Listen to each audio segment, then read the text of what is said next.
டா Vinci Code by Dan Brown. அத்தியாயம் 85. நீங்கள் தேடிக்கொண்டிருக்கும் கோலம் அந்த கல்லறையில் இருக்கிறது. டெம்பிள் சர்ச்சிற்கு செதுக்கப்பட்டிருக்கும் நைட் வீரர்கள் ஒவ்வொருவரும் அவர்களுடைய கல் தலையணையில் இருக்கும்படி செதுக்கப்பட்டிருந்தார்கள். சோஃபியாவுக்கு சில்லிட்ட உணர்வு ஏற்பட்டது. அந்த கவிதை குறிப்பிடும் கோலம் என்பது அன்று இரவு தன்னுடைய தாத்தாவின் நிலவறையில் பார்த்த ஏதோ ஒன்றை நினைவூட்டுவதைப் போல் இருந்தது. ஹைரோஸ் கேமோஸ் கோலங்கள் இந்த ஆலயத்திலும் அத்தகைய சடங்குகள் நடத்தப்படுமா என்று சோஃபியா யோசித்து பார்த்தாள். இந்த வட்ட வடிவ ஆலயம் பேகன் சடங்கிற்காக கட்டப்பட்டதை போன்றே இருக்கிறது. அந்த அறையில் நடுவில் வட்ட வடிவ கல் மேசை ஒன்று காணப்படுகிறது. வட்ட வடிவ அரங்கம். ராபர்ட் அப்படித்தான் அதை அழைத்தார்.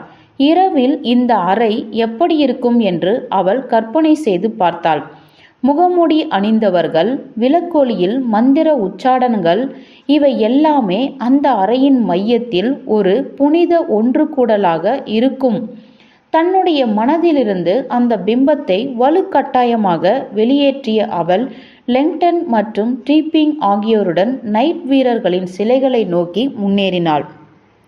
தங்களுடைய விசாரணை துல்லியமானதாக இருக்க வேண்டும் என்று டீப்பிங் வலியுறுத்தியிருந்தாலும் ஆர்வ மிகுதியில் சோஃபியா அவர்களுக்கு முன்னே சென்றாள். இடது பக்கம் இருந்து 5 நைட் வீரர்களின் சிலைகளையும் பார்வையிட்டாள். முதல் கல்லறைகளை ஆராய்ந்த போது அவற்றிற்கு இடையே உள்ள ஒற்றுமைகளையும் வேறுபாடுகளையும் குறித்து கொண்டாள். எல்லா நைட் வீரர்களும் மல்லாந்து படுத்திருந்தனர். ஆனால் 3 நைட் வீரர்கள் கால்களை நீட்டியபடி இருக்க 2 பேர் கால்களை குறுக்காக வைத்திருந்தனர். இந்த விசித்திரமான விஷயத்தோடு தொலைந்து போன கோலத்திற்கு எந்த தொடர்பும் இருப்பதாக தோன்றவில்லை. அவர்களுடைய உடைகளை ஆராய்ந்ததில் இவர்களில் 2 நைட் வீரர்கள் அவர்களுடைய உடல் கவசத்திற்கு மேல் சுற்றாடை அணிந்திருந்தனர். மற்ற 3 பேரும் முட்டிக்கால் வரை மேலாடை அணிந்திருந்தனர். இவற்றாலும் எந்த பயனும் இல்லை. அவர்களுடைய கைகள் இருந்த நிலையில் சோஃபியா தன் கவனத்தை செலுத்தினாள். 2 நைட் வீரர்கள் கத்திகளை வைத்திருந்தனர். 2 பேர் பிரார்த்திக்கும் நிலையில் இருந்தனர். ஒருவருடைய கை பக்கவாட்டில் இருந்தது. நீண்ட நேரத்திற்கு அவர்களுடைய கைகளையே பார்த்து கொண்டிருந்த சோஃபியா தலையை குலுக்கிக் கொண்டாள். அந்த தொலைந்து போன கோலத்தை பற்றி எந்த குறிப்பையும் அவளால் தெரிந்து கொள்ள முடியவில்லை. தன்னுடைய ஸ்வெட்டர் பாக்கெட்டில் இருந்த கிரிப்டெக்ஸின் கனத்தை உணர்ந்த அவள் லெங்டனையும் டீப்பிங்கையும் திரும்பி பார்த்தாள். அவர்கள் மெதுவாக ஆராய்ந்து கொண்டிருந்தனர். இப்போதுதான் 3வது நைட் வீரரை ஆராய்ந்து கொண்டிருக்கிறார்கள். அவர்களுக்கும் அதிர்ஷ்டம் கிடைக்கவில்லை. காத்திருக்கும் மனநிலையில் இல்லாத அவள் அவர்களிடமிருந்து திரும்பி 2வது நைட் வீரர் குழுவிடம் சென்றாள். திறந்த வெளியை அவள் கடந்தபோது அவள் பலமுறை படித்து நினைவில் பதிந்துவிட்ட அந்த கவிதையை மீண்டும் நினைத்து பார்த்தாள். லண்டனில் நைட் வீரரை புதைத்த ஒரு போப் அவர் உழைப்பின் பலனான புனிதம் பெறும் சீற்றத்திற்கு ஆளானது. நீ தேடும் கோலம் அந்த கல்லறையில்தான் இருக்கிறது. அது ரோஜா சதையையும் கர்ப்பம் தரித்த கருவறையும் பற்றி சொல்கிறது. சோஃபியா 2வது குழு நைட் வீரர்களிடம் வந்தபோது 2வது குழுவும் முதல் குழுவினரை போன்றே இருப்பதை கண்டாள்.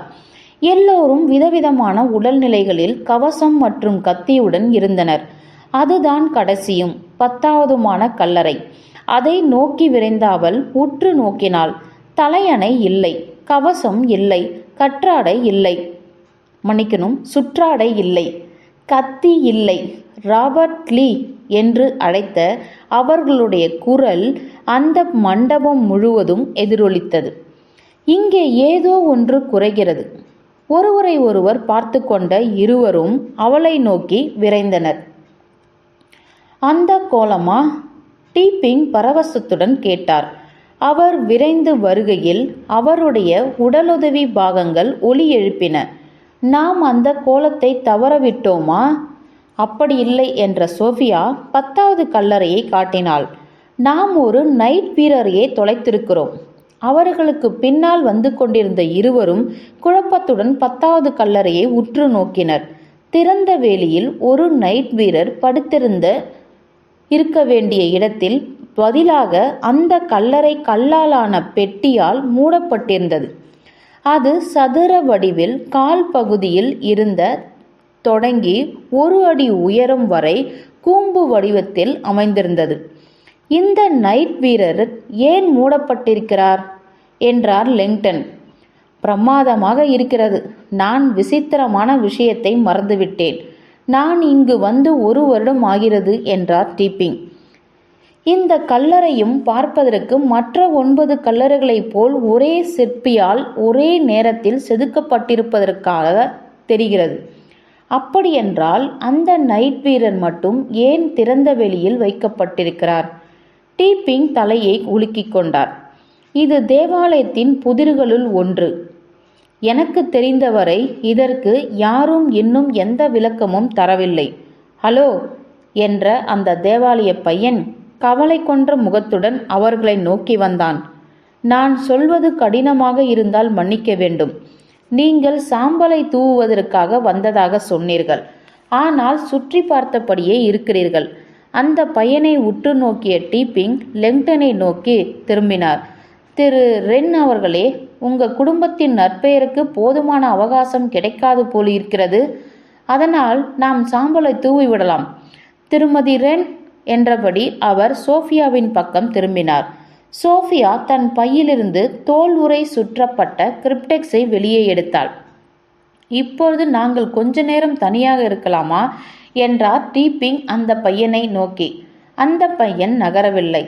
அவன் லெங்டனையே பார்த்து கொண்டிருந்தான். உங்களை நன்றாக பார்த்தது போல் இருக்கிறதே, டீப்பிங் கனைத்தார். ஒருவேளை திரு ரென் அவர்கள் ஒவ்வொரு வருடமும் இங்கே வந்ததால் பார்த்திருக்கலாம். அல்லது சோஃபியா பயந்தாள். அந்த பையன் கடந்த வருடம் வாடிகன் தொலைக்காட்சியில் லெங்டனை பார்த்திருக்கலாம். நான் இவரை சந்தித்ததே இல்லை என்றான் அந்த பையன். நீ சொல்வது தவறு என்றார் லெங்டன். கடந்த வருடம் நீயும் நானும் சந்தித்திருக்கிறோம். ஃபாதர் நோயல்ஸ் நம்மை முறைப்படி அறிமுகப்படுத்தவில்லை. ஆனால் உள்ளே வந்த உடனே உன்னை நான் அடையாளம் கண்டு கொண்டேன். எங்களுக்கு நீ கொஞ்சம் நேரம் கொடுத்தால் நன்றாக இருக்கும். நான் இங்கே சாம்பலை தூவ வெகு தொலைவு பயணம் செய்து வந்திருக்கிறேன் என்று நம்பத்தகுந்த வகையில் லெங்டன் பேசினார். அந்த பையனின் முகபாவம் இன்னும் சந்தேகத்திற்குரியதாக மாறியது. இவையெல்லாம் கல்லறைகள் அல்ல. புரியவில்லை என்றார் லெங்டன். நிச்சயம் இவையெல்லாம் கல்லறைகள்தான் என்று சொல்கிறாயா நீ என்றார் டீப்பிங். அந்த பையன் தலையை குலுக்கினான். கல்லறைகளில் உடல்கள் இருக்கும். இவை சிற்பங்கள், நிஜ மனிதர்களுக்கான கல் அஞ்சலி. இந்த உருவங்களுக்கு கீழே உடல்கள் எதுவும் இல்லை. இது ஒரு கிரிப்ட் என்றார் டீப்பிங். வழக்கொழிந்த போன வரலாற்று புத்தகங்களில்தான் அப்படி இருக்கும். இது கிரிப்ட் என்றுதான் நம்பப்பட்டன. ஆனால் அப்படி எதுவும் இல்லை என்று 1950ஆம் ஆண்டு புதுப்பித்தன் போது தெரிய வந்தது. அவன் லெங்டனை நோக்கி திரும்பினான். திரு ரென் அவர்களுக்கு இதை பற்றி தெரியும் என்று நினைக்கிறேன். அந்த உண்மையை வெளிக்கொண்டு வந்தவர்களே இவருடைய குடும்பத்தினர்தான். அங்கே மிகவும் அசௌகரியமான ஒரு அமைதி நிலவியது. அது வாயிற்பகுதியில் திறந்த கதவின் ஒளியால் தடைப்பட்டது. அது ஃபாதர் நோயல்ஸாகத்தான் இருக்கும் என்றார் டீப்பிங். நீ வேண்டுமானால் போய் பார்த்துவிட்டு வா. அந்த பையனை சந்தேகத்துடன் பார்த்தான். ஆனால் வாயிற்கதவை நோக்கி நடந்தான். லெங்டன், டீப்பிங் மற்றும் சோஃபியா ஆகிய மூவரும் ஒருவரை ஒருவர் பார்த்து கொண்டனர். லெங்டன் கிசுகிசுத்தார். உடல்களே கிடையாதா என்ன பேசுகிறான் அவன்? டீப்பிங் தொந்தரவுக்கு உள்ளானவராக காணப்பட்டார். எனக்கு தெரியவில்லை. நிச்சயமாக இந்த இடம்தான் என்று நான் நினைத்தேன். அவன் பேசியதிலிருந்து அவனுக்கு தெரிந்திருப்பதை என்னால் கற்பனை செய்யவே முடியவில்லை. அதில் எந்த அர்த்தமும் இருப்பதாக தெரியவில்லை. நான் அந்த கவிதையை திரும்பவும் பார்க்கலாமா என்றார் லெங்டன். தன்னுடைய பாக்கெட்டில் இருந்து கிரிப்டெக்ஸை எடுத்த சோஃபியா அதை அவரிடம் கவனமாக கொடுத்தாள். லெங்டன் அதை பிரித்தார். அந்த கவிதையை ஆராயும் போது கிரிப்டெக்ஸை கையில் பிடித்து கொண்டிருந்தார். ஆம், அந்த கவிதை கல்லறையைத்தான் குறிக்கிறது, சிலை உருவத்தை அல்ல. அந்த கவிதையே தவறாக இருக்கலாமோ என்றார் டீப்பிங். நான் செய்த அதே தவறை ஜாக்வஸ் ஜூனியர் ஏன் செய்திருக்க கூடாது? அதை கவனத்தில் எடுத்துக்கொண்ட லெங்டன் தலையை குலுக்கினார். நீங்களாக தான் சொன்னீர்கள், அந்த தேவாலயம் சிலுவை மடத்தின் இராணுவ வீரர்களுக்கான சிலுவை வீரர்களால் கட்டப்பட்டது என்று. இங்கே சிலுவை வீரர்கள் புதைக்கப்பட்டிருந்தால் அது சிலுவை மடத்தின் கிராண்ட் மாஸ்டருக்கு நன்றாக தெரிந்திருக்கும் என்று எனக்கு ஏனோ தோன்றுகிறது. டீப்பிங்கிற்கு ஆச்சரியமாக இருந்தது. ஆனால் இந்த இடம்தான் சரியாக பொருந்தி போகிறது. நாம் எதையோ தவற விடுகிறோம் என்று நினைக்கிறேன் என்றார். நுழைவாயிலிருந்து நுழைந்த அந்த பையன் அது தனிமைப்பட்டிருப்பதை கண்டான். ஃபாதர் நோயல்ஸ் கதவு திறக்கும் சத்தம் கேட்டதே என்று நினைத்தபடி பாதை வழியில் பார்க்கும் வரை அவன் முன்னே சென்றான். ஓட்டுநர் உடையில் ஒரு மெலிதான ஆள் கதவு வழியில் நிற்பதை அவன் பார்த்தான். அந்த பையனுக்கு எரிச்சலாக இருந்தது. வேறு யாரேனும் நுழைந்துவிடும் முன் கதவை மூட அவன் மறந்து போயிருந்தான். ஒரு பெரிய துணை கடந்து வந்து அவன் மன்னிக்க வேண்டும், இன்னும் திறக்கவில்லை என்றான். அவனுக்கு பின்னால் துணியின் சலசலப்பொலி கேட்டது. அவன் திரும்பும் முன்னரே அவன் தலையை திருகிய ஒரு வலுவான கை அவன் வாயை பொத்தி கத்தவிடாமல் செய்தது. அந்த பையனின் மூக்கிற்கு ஆல்கஹால் வாடையும் வந்தது. ஓட்டுநர் உடையில் இருந்த ஆள் ஒரு மிகச்சிறிய துப்பாக்கியை அவன் முகத்திற்கு நேராக நீட்டி குறிவைத்தார். அந்த பையனின் பயம் உச்சத்திற்கு சென்றதுடன் தான் சட்டையை ஈரமாக்கிவிட்டதைப் போல் உணர்ந்தான். கவனமாக கேள், ஓட்டுநர் உடையில் அவன் கிசுகிசுத்தான். நீ இந்த தேவாலயத்திலிருந்து சத்தமில்லாமல் வெளியேற வேண்டும். அங்கிருந்து ஓடிவிட வேண்டும். நிற்கக்கூடாது. புரிந்ததா? தன் வாயில் இருந்த கையில் அவன் தலையசைத்து ஆமோதித்தான். நீ காவலர்களை அழைத்தால் அவன் உடலில் துப்பாக்கியை அழுந்து பதித்து ஓட்டுநர் கூறினான், நான் உன்னை எங்கிருந்தாலும் கண்டுபிடிப்பேன். அந்த பையனுக்கு தெரிந்த அடுத்த விஷயம் தன் கால்கள் சோர்ந்து போகும் வரை மண்டபத்திற்கு வெளியே ஓடிவிடுவது என்பதுதான்.